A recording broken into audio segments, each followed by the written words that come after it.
Hello you guys and welcome to my channel. I'm so excited to have you here. So in today's video, we are going to be talking about Madison Russo and her sentencing that happened today. As you all know, Madison Russo began an elaborate scheme in early of 2022 where she went on her social media platform to tell people that she had pancreatic cancer. Along with this, she was stealing real cancer patient stories to sell them off as her own. During this time, she ended up stealing $40,000 through a GoFundMe account from donors that were seeing the fact that she had pancreatic cancer and wanted to donate to the cause to help her with her medical costs. Madison even utilized her diagnosis to go on and speak at certain cancer foundations where she would bond with other cancer survivors and individuals going through cancer treatments. Because of the social media outpour, there were medical experts that were realizing there were issues within her story. So she was actually arrested January 23rd of 2023, and she pleaded guilty to first-degree theft on June 14th. Now, first-degree theft has a punishable sentence of up to 10 years, but due to the fact that she did enter in a plea agreement with the prosecution, we all knew that she most likely would not get those 10 years, and we found that out today. So during sentencing, which I will say I watched the whole entire thing start to finish, sentencing was very long. It started at 9 a.m. and ended at around 10:45 a.m. During sentencing, we saw the prosecution talk, we saw Madison Russo's lawyer speak, we even seen conversations with expert witnesses, and we also got a statement from Madison Russo for the first time since her arrest in January. So this whole entire time she has been silent. So it was interesting to see what she had to say and then saying it in front of the judge in her sentencing. I think a lot of people have been wanting to know what it is that she would say. So we will be watching that in a moment. We also seen individuals speak who represented the cancer community and truly explained how horrific the situation was and how disgusting Madison's actions were. It really seemed that Madison and Madison's lawyer tried to blame this whole situation on Madison wanting to bring her family together. And because she wanted to bring her family together, she lied about having cancer. So let's watch her statement in court today.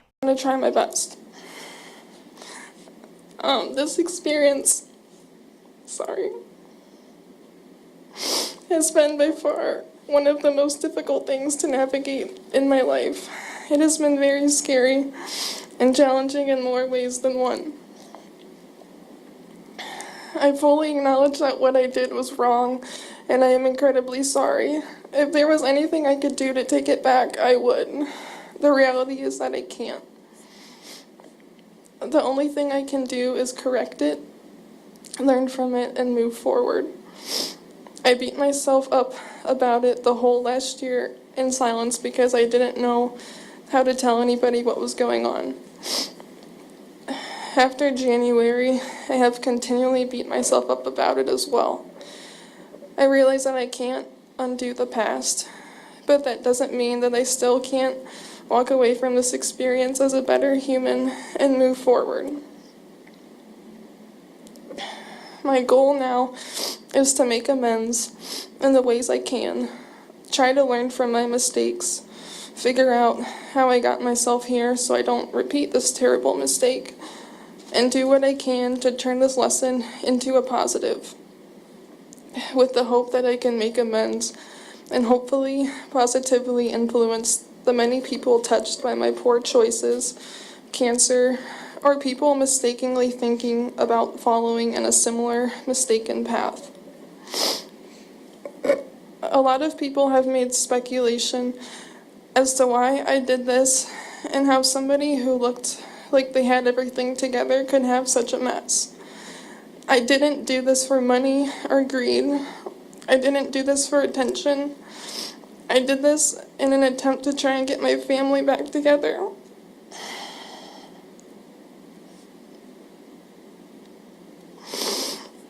I come from an extremely broken and separated family ever since I was 2 years old. Over the years, it has gotten steadily worse, and a lot has happened internally to our family. A family is supposed to be one that's drawn together, not drift further and further apart. I was always told that, quote, I was the only one that could fix it, and I have tried for years. Nothing was working, and I kept pulling for everybody to be a normal, functioning, loving, supportive family. I thought if I said what I said, it would make everybody pull together. It didn't work, and it only got worse. After that happened, I didn't know what to do. I couldn't tell anybody, and too many people knew already. From here, it all went downhill, and it snowballed quickly and hard. The way I went about this was not right, and I wish I would have sought out help regarding my family before making this immature decision. I was 18 years old, and I was a freshman in college when it took place. I'm young, and I don't know it all. I was not being rational. I have learned a lot from this experience, and I want to take this bad moment in my life and turn around and do good for society.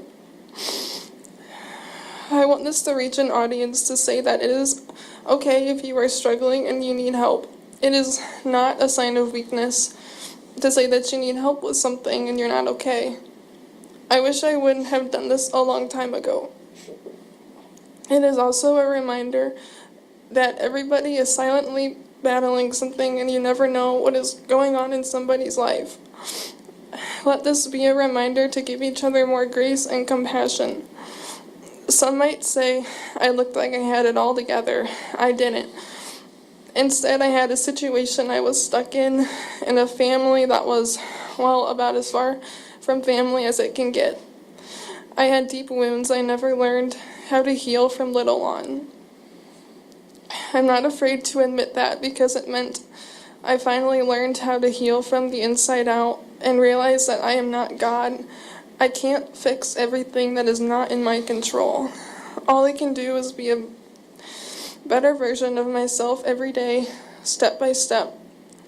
I have taken big steps to grow and learn from my choices and the things that have gotten me here. I have been engaged in counseling, and I plan to continue.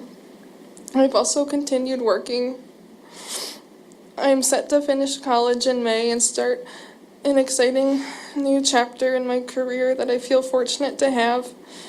In the future, I want to go back to school and get my master's, but most importantly, I want to create my own family someday. I want to break this cycle of how I grew up, and I wanted to make a family that I wish I had, one full of love, belongingness, support, cheerful gatherings at holidays and celebrations, and a cohesive unit. God willing, I pray for this. I also pray for all of those that were hurt by my irrational decision. I pray for the damage that has resulted from my actions and any harm or disrespect I caused or showed to anyone battling cancer, touched by cancer, or fighting to help people with cancer or other medical issues. Your Honor, I'm a good kid. I know I am still a good person. I have a lot to give to this world, and I don't give up. I would do anything to take back what I did. Again, I am so terribly sorry. This is something that I will have to live with for the rest of my life when I look at myself in the mirror. But I know it doesn't define me. It's not what mistakes we have done that determine our character, but instead how we respond to them and how we move forward from them in the future that shows our true character and resilience. My future gives me hope, and I am determined to make it the best I can. I ask for forgiveness and a second chance. Okay, so there was a lot. That was about 7 minutes, her statement was. So I feel like the thing that stuck out for me with this statement was her saying that she didn't do this for money, greed, or attention. She did this to get her family back together, but it only got worse. After that happened, she didn't know what to do. Too many people knew, and it snowballed. I'm not sure if I really believe that. I feel like if she did have this thought in her mind, and maybe she did, maybe at 18 she had this thought of, oh, I want to get my family back together. This does not include going public on social media telling people that you have cancer, because that's what happened. Like, she went on social media and said, hey y'all, I found out this week that I have cancer, blah, blah, blah. And then she went on to have like a 10-minute video talking about her diagnosis. And every day after that, she lied and she stole from people. She could have easily just lied to her family. If that was her goal, like, oh, I want to get my family back together, you can easily just lie to your family. I mean, that's not the right thing to do, but it is what it is. You could have easily just lied to your family and never put a fake and such an elaborate story online for the world to see. She was posting, like I was saying, she was posting daily videos of her hair loss journey, her chemo journey. She was even stealing hospital photos from real cancer patients. This means that she was seeking out real cancer patients, screenshotting their Instagram story, and then posting them on her platform saying that they were hers, saying that she was in the hospital receiving care. And she was agreeing to fly out to locations to speak at cancer foundations. I feel like that's too elaborate for someone that just wants their family to get back together. I'm not sure, and I'm not in her position, so I can't say why she did it or what position she was in that made her do what it is that she did. But I feel like everyone was kind of wondering why. This whole time we've been wondering why, and people have been speculating, well, she just must have wanted the money or the greed or the attention or the social media fame. That's actually something the judge said. So let me know what you guys think about her statement. I definitely don't know how I feel about the reason why she did what she did, or the reason why she's saying she did what she did. It just doesn't match up to me, because if you have this thought of, I am telling my family I have cancer to get us back together, to I'm posting on social media, I have this elaborate plan, I'm going to foundations, I'm stealing money from people, $40,000 nonetheless. She could have refunded all those people. She never had to receive that money or take that money in the first place. She never had to accept speaking at foundations. She never had to post about her fake hair loss journey and her fake chemo sessions and her fake posts stealing from real cancer patients. She never had to purchase items that actual cancer patients would use, because as you guys know, when the cops got a warrant to search her home, they found items that actual cancer patients would use in her home. Okay, I actually went to look at the things that the cops found in her house. They found medical supplies, an IV pole with a feeding tube, dressing, a wig, cash, pills for nausea that were in a relative's name. So like she took those pills and were posting that on social media as her own. So again, it makes me really second guess her story. Let me know what you guys think. Do you believe her? Do you believe that this is the reason she did what she did or not? So let's move on to the sentencing. I know that's why you're probably here. So what was the sentence by the judge? So as I stated before, there was a plea agreement when she pled guilty. So the plea agreement recommended a deferred sentence. So if you guys don't know what a deferred sentence is, that means that essentially after Madison completes her probation period, a felony charge would be taken off her record like it never happened. So say the judge agrees to the deferred sentence, like the prosecution is recommending, then after Madison goes through probation, the felony charge of theft would be taken off of her record and it would look like it never happened. Like if you pulled up her record, it would show that it was clean. She never had anything. She would be able to vote. She would be able to do everything that someone that doesn't have a felony would be able to do, because it would be taken off of her record. So that's what a deferred sentence is. That is what the prosecution recommended. And actually, when they spoke at the beginning of the sentencing hearing, the prosecution, that is what they recommended and spoke to, that they did believe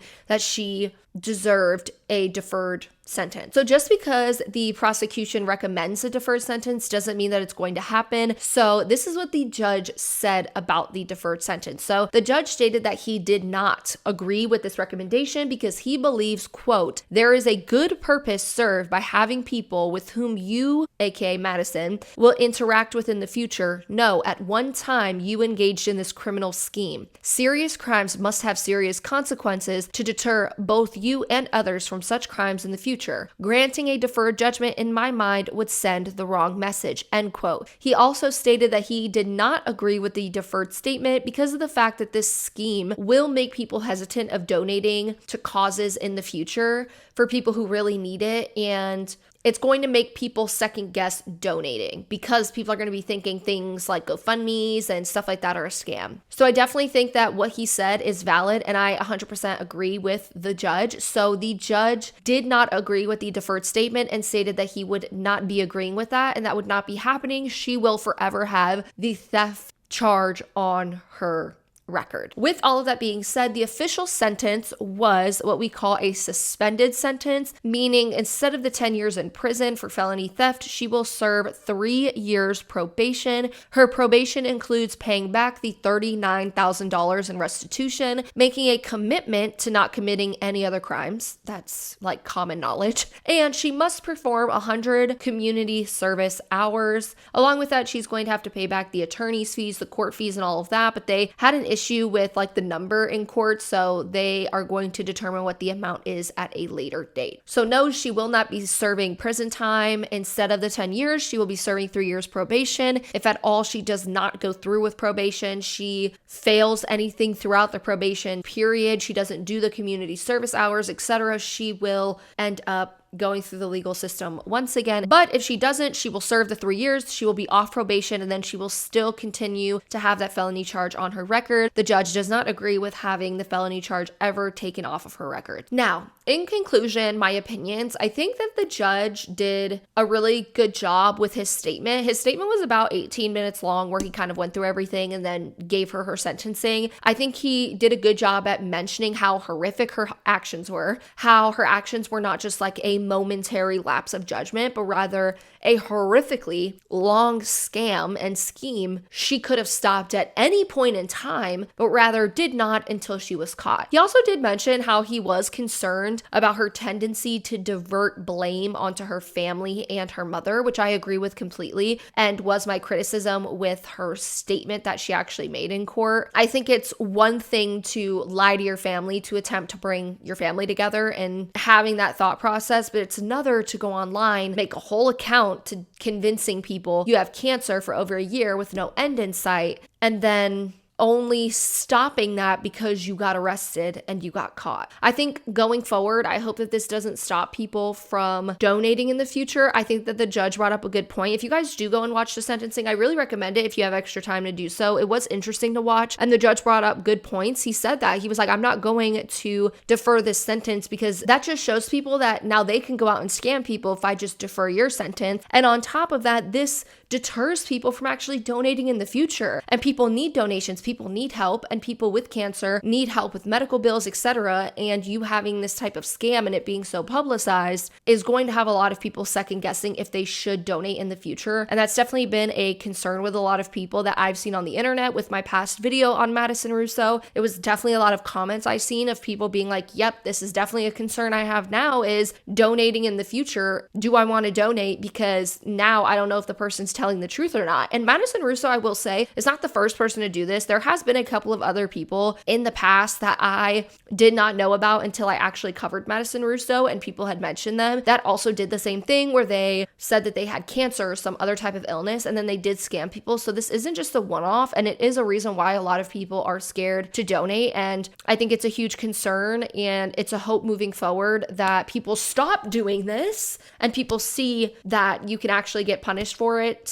in court, so that it hopefully deters people from doing these types of scams in the future, so that people can actually feel comfortable donating to a cause or to an individual who needs help with something like medical bills. So let me know what you all think. I feel like that was a lot of information. Again, if you'd like to see the statement that the judge made, all the statements that were made by prosecution, witness statements, all of that, you can go and watch that for the actual sentencing. I will link down below the website that I watched it on. I think it was WQAD.com is where I seen it pop up. So that's where I watched it this morning. So yeah, let me know what you guys think of her sentencing and all of that. Don't forget to leave a like and a comment, and subscribe to my channel if you haven't already. Let me know if there's anyone else that you would like me to cover, any other online scams that you would like me to cover, and I will see you guys in next week's video.